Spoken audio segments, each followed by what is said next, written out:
ಅದಕ್ಕೆ ಹೇಳೋದು, ಏನೇ ಮಾತಾಡೋಕೆ ಮುಂಚೆ 100 ಸಲ ಯೋಚನೆ ಮಾಡಬೇಕು ಅಂತ.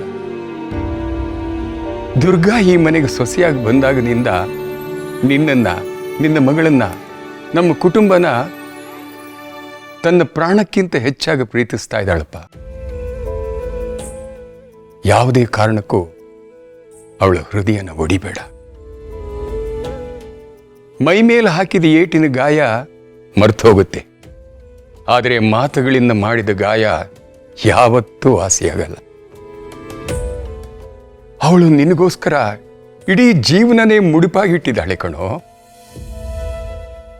ಈಗಲೇ ಹೋಗಿ ಅವಳ ಹತ್ರ ಕ್ಷಮೆ ಕೇಳು. ಅವಳ ಕಣ್ಣೀರಿಗೆ ನೀನೇ ಕಾರಣ ಆಗಬೇಡಪ್ಪ, ಕಾರಣ ಆಗಬೇಡ.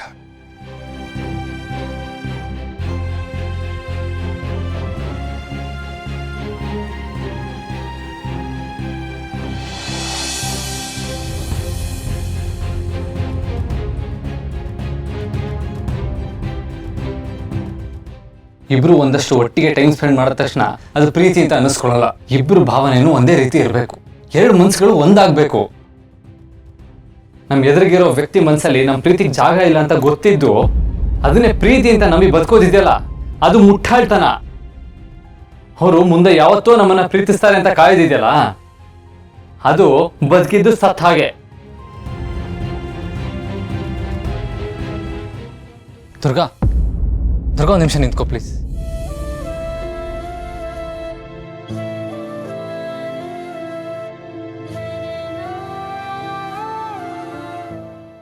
ಐನೋ ದುರ್ಗಾ, ಇವಾಗ ನಾನು ಹೇಳೋದು ನಿನಗೆ ಸರಿ ಅನ್ನಿಸ್ತಾ ಇರ್ಬೋದು, ಬಟ್ ನಾನು ಹತ್ರ ಸಾರಿ ಕೇಳಲೇಬೇಕು. ಅದು ನಾನು ಫ್ಲೋ ಅಲ್ಲಿ ಏನೇನೋ ಮಾತಾಡ್ಬಿಟ್ಟೆ. ಆ ಮಾತುಗಳಿಂದ ನಿನಗಿಷ್ಟು ಹರ್ಟ್ ಆಗುತ್ತೆ ಅಂತ ನಾನು ಗೆಸ್ ಕೂಡ ಮಾಡಿರಲಿಲ್ಲ. ಸೀರಿಯಸ್ಲಿ ದುರ್ಗಾ, ನಿನ್ನ ಮನಸ್ಸಿಗೆ ನೋವು ಮಾಡಬೇಕು ಅನ್ನೋ ಉದ್ದೇಶ ನಂದಾಗಿರಲಿಲ್ಲ. I know it was my mistake.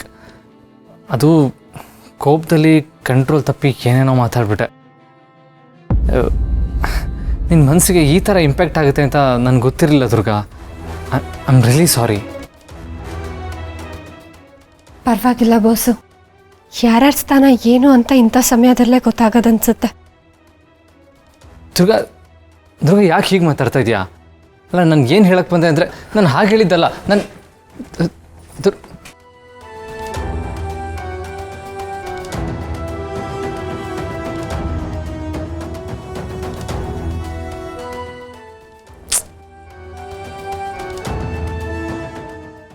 ಸೊಫಿಸ್ಟಿಕೇಟ್ ಆಗಿ ಇಂಗ್ಲಿಷ್ನಲ್ಲಿ ಸಾರಿ ಅಂತ ಹೇಳಿಬಿಟ್ರೆ ಮುಗೀತು ಅಂತ ಅನ್ಕೊಂಡ್ಬಿಟ್ಟಿದ್ದಾರೆ.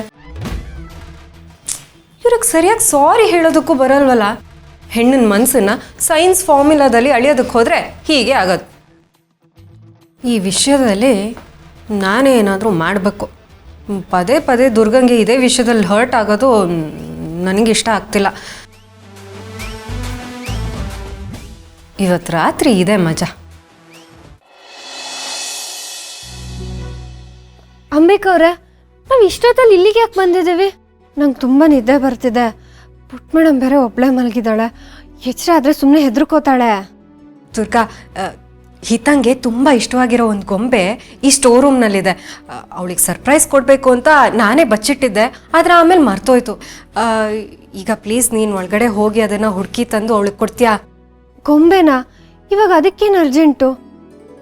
ಪುಟ್ ಮೇಡಮು ಹೇಗೆ ಮಲ್ಕೊಂಡಿದ್ದಾಳಲ್ವಾ, ಬೆಳಗ್ಗೆ ಎದ್ದು ನಾನು ಹುಡುಕೊಡ್ತೀನಿ ಬಿಡಿ. ಇಲ್ಲ ದುರ್ಗಾ, ನೀನು ಈಗಲೇ ಹೋಗಿ ಹುಡುಕ್ಬೇಕು. ಅವಳು ಬೆಳಗ್ಗೆ ಎದ್ದ ತಕ್ಷಣ ಆ ಗೊಂಬೆನ ನೋಡಿದ್ರೆ ತುಂಬ ಖುಷಿ ಪಡ್ತಾಳೆ. ಪ್ಲೀಸ್ ದುರ್ಗಾ, ಹೋಗು. ಸರಿ.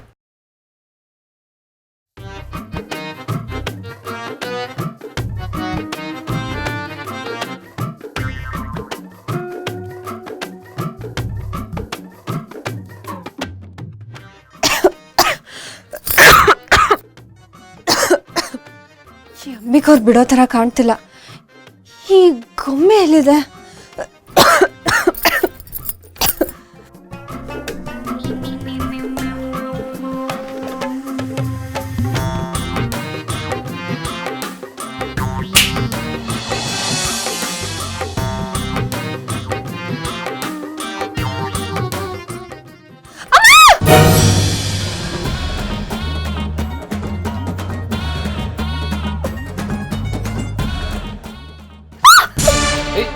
ದುರ್ಗಾ ನಾನು ಬಾಸು ಅದು ಅಲ್ಲಿ ಬಾಸು ಅಲ್ಲಿ ನೋಡಿ ಎಷ್ಟು ದೊಡ್ಡದಾಗಿದೆ. ನನ್ಗೆ ಎಷ್ಟು ಭಯ ಆಗೋಯ್ತು ಗೊತ್ತಾ. ಅಲ್ಲಿ ಎಲ್ಲಿ? ಅಯ್ಯೋ ಅಲ್ಲೇ ಇದೆಯಲ್ಲ ಬಾಸು, ಎಷ್ಟು ದೊಡ್ಡದಾಗಿದೆ ನೋಡಿ.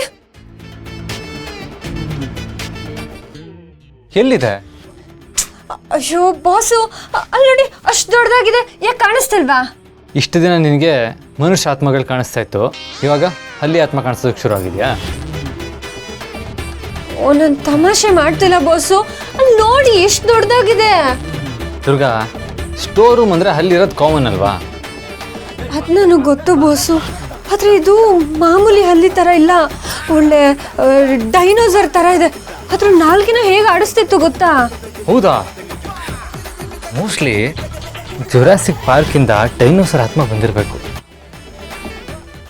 ಅದಕ್ಕೆ ನಿನ್ನ ಸೈನ್ಸ್ ಪಾಠ ಕೇಳೋ ಆಸೆ ಆಗಿರಬೇಕು. ಏನು ದುರ್ಗಾ, ಸೀರಿಯಸ್ಲಿ ನೀನು ಇಷ್ಟು ಪುಕ್ಲು ಅಂತ ನನಗೆ ಗೊತ್ತೇ ಇರಲಿಲ್ಲ. ಬಾಸು ತಮಾಷೆ ಮಾಡಬೇಡಿ ನೀವು. ನೋಡಿ ನಿಜವಾಗ್ಲೂ ಅಲ್ಲಿ ಹಲ್ಲಿ ಇತ್ತು, ಅದಕ್ಕೆ ನಾನು ಕೂಗಿದ್ದು. ಹೌದು, ನೀನು ಮಾಡ್ತಾರಲ್ಲ ನಾನು ಮಾಡ್ತಾ ಇದ್ದೀನಿ ಅಂತನಾ? ಅಲ್ಲ, ಈ ಧೂಳು ತುಂಬಿರೋ ರೂಮ್ಗೆ ಇಷ್ಟೊತ್ತಲ್ಲಿ ಯಾಕೆ ಬಂದಿದ್ಯಾ? ಏನು 12 ಗಂಟೆಗೆ ಇಲ್ಲಿ ಬಂದು ಪಿಕ್ನಿಕ್ ಮಾಡ್ತಾ ಇದೆಯಾ? ಅಯ್ಯೋ ಪುಟ್ ಮೇಡಮ್ದು ಇಲ್ಲೊಂದು ಗೊಂಬೆ ಇತ್ತು, ಅದನ್ನು ಅವಳಿಗೆ ಕೊಡ್ಬೇಕಿತ್ತು ನಾನು, ಅದಕ್ಕೆ ಹುಡ್ಕೋಣ ಅಂತ ಬಂದಿದ್ದೆ. ಬೊಂಬೆನ ಈಗಲೇ ಕೊಡೋ ಅವಶ್ಯಕತೆ ಏನಿತ್ತು? ಬೆಳಗ್ಗೆ ಕೊಟ್ಟಿದ್ರೆ ಗೊಂಬೆ ಆಗಲ್ಲ ಅಂತ ಹೇಳ್ತಿತ್ತ? ಬಾಸು ನನಗೆ ಅದನ್ನು ಈಗಲೇ ಕೊಡೋ ಅವಶ್ಯಕತೆ ಇತ್ತು. ಏನಿವಾಗ ನನ್ನ ಇಷ್ಟ, ನಾನು ಯಾವಾಗ ಬೇಕಾದ್ರೂ ಕೊಡ್ತೀನಿ. ನಿಮ್ಗೇನು, ನೀವ್ಯಾಕೆ ಇಷ್ಟೊಂದು ಪ್ರಶ್ನೆಗಳನ್ನ ಕೇಳೋದು?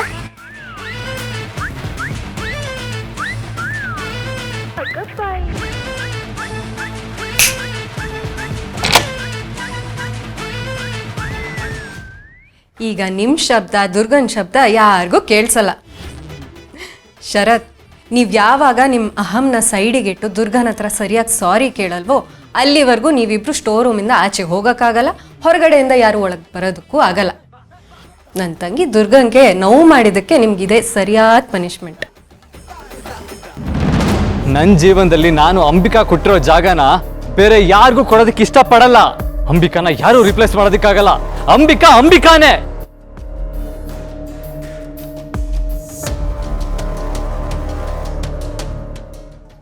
ಸಾರಿ ಬಾಸು, ನನ್ನ ಮಿತಿ ನನಗೆ ಗೊತ್ತು. ಇಲ್ಲಿ ನಿಂತು ನಿಮ್ಮ ಜೊತೆ ವಾದ ಮಾಡೋ ಅರ್ಹತೆ ನನಗಿಲ್ಲ.